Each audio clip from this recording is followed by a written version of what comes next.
Précédemment, dans les chroniques de l'Outre-Monde. Après que Léo ait accidentellement détruit un monde en remontant le temps, Stan décide de trouver une solution qui permettrait de rendre la vie de son protégé plus facile.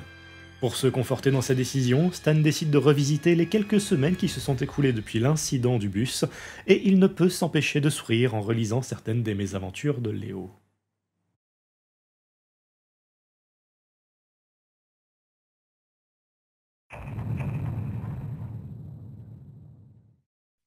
Léo s'ennuyait. Il avait réussi à éviter un rhume avec succès en remontant le temps sur lui-même, et continuait de dévorer des oranges comme des biscuits d'apéritif, sous le regard à la fois surpris et amusé de sa mère, et maintenant, il n'avait pas grand-chose à faire. Il s'était déjà occupé de tous ses devoirs, et il venait de finir de faire le tour d'internet et de l'actu du moment. Il ne se sentait pas trop de jouer, sachant que son meilleur ami Thomas viendrait le lendemain pour jouer avec lui et discuter. Il regarda son calendrier. Mercredi. Ah mais oui, c'est vrai que je lui avais dit que je viendrais mercredi. Sans plus attendre, Léo appela le dieu et entra dans le portail. Hello, hello, Stan. Le dieu l'attendait encore une fois au centre de la pièce. Il lui serra la main. Léo, content de te revoir.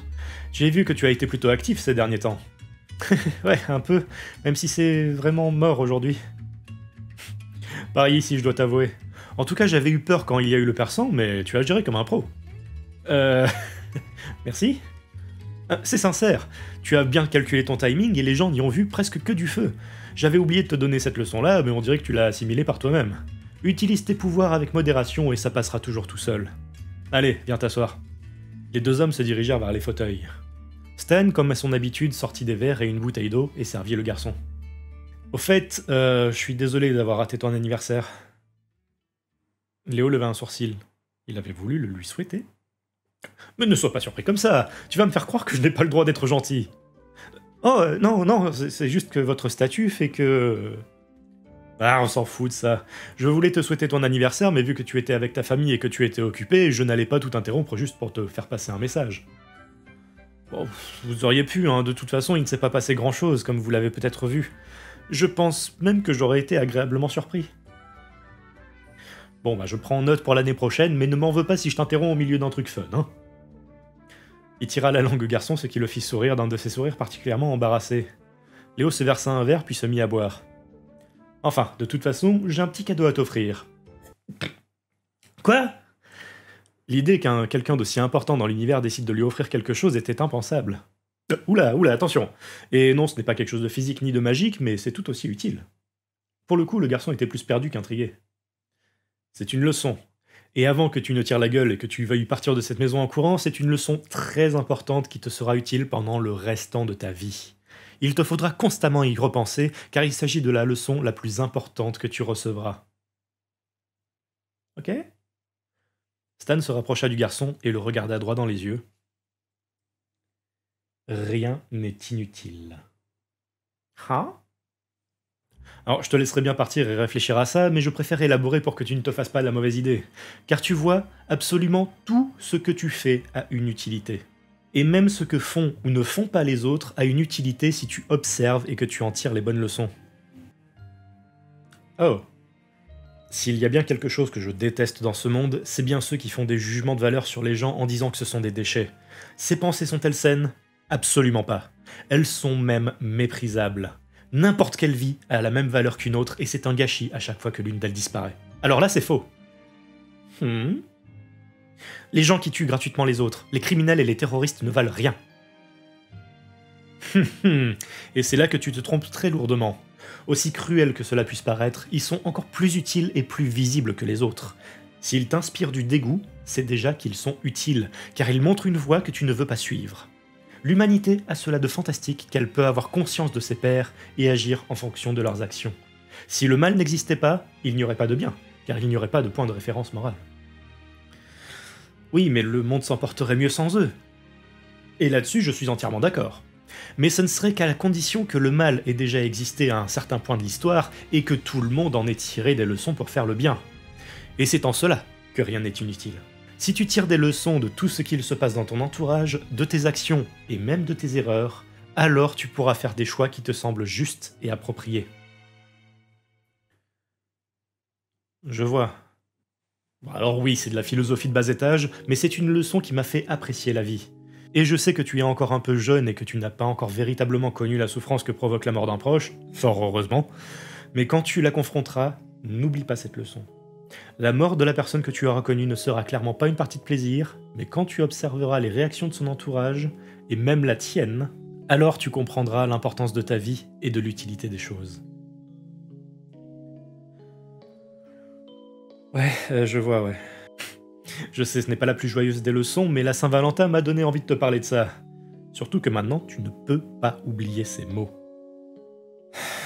J'imagine que vous me dites ça par rapport aux pensées que j'ai eues l'an dernier.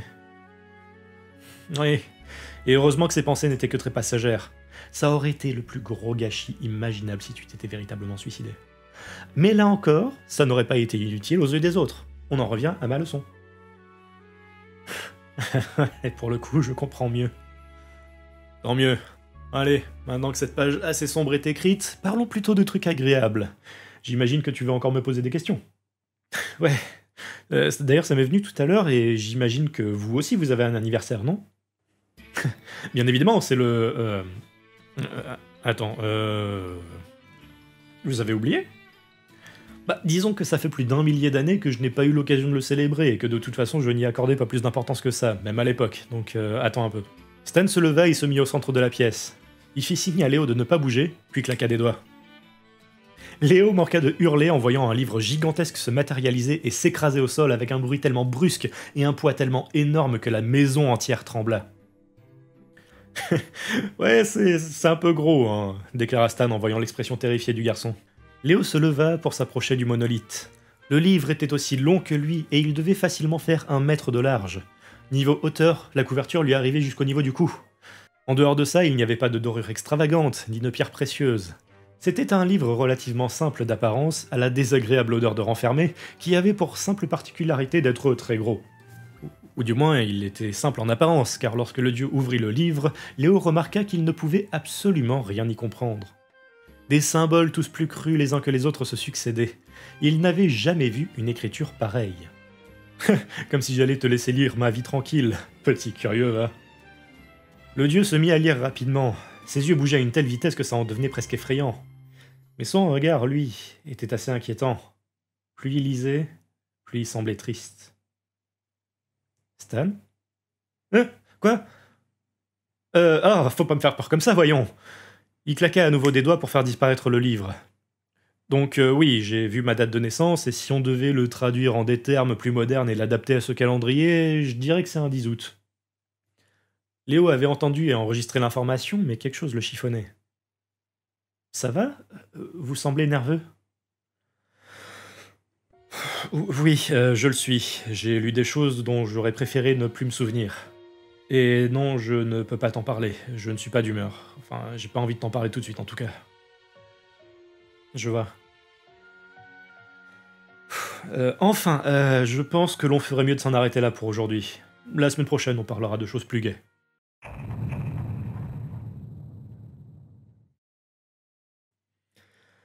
Eh ben, tu en fais une tête d'enterrement. Les cernes de Léo étaient profondes, accentuées par l'expression de profond désespoir qu'arborait son visage. Ouais, et j'imagine que vous savez déjà pourquoi.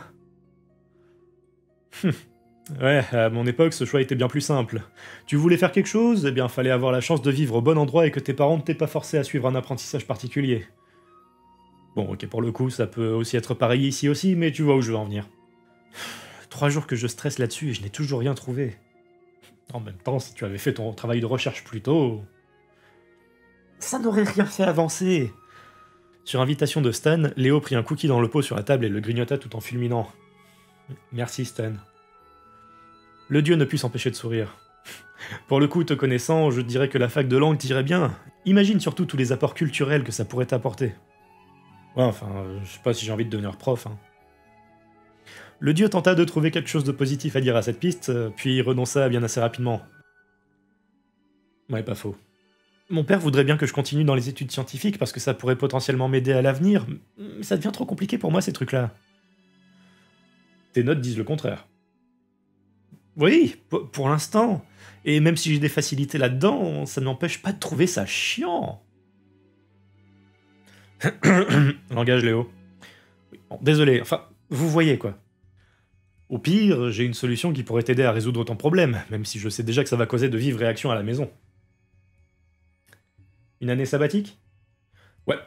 Bon, bien évidemment, j'espère que tu ne feras pas rien et que tu pourras te faire un peu d'argent entre-temps. Mais pour le coup, ça te donnera une année supplémentaire pour réfléchir à tout ça et tu auras le droit à des expériences qui feraient que tu n'as pas l'impression d'avoir fait un mauvais choix et de perdre une année. Le garçon se mit à réfléchir intensément, puis sourit. Carrément. Je ne sais pas encore si mon père sera d'accord, mais vu comme ça semble plutôt sensé. Encore heureux, puisque c'est moi qui t'ai dit ça.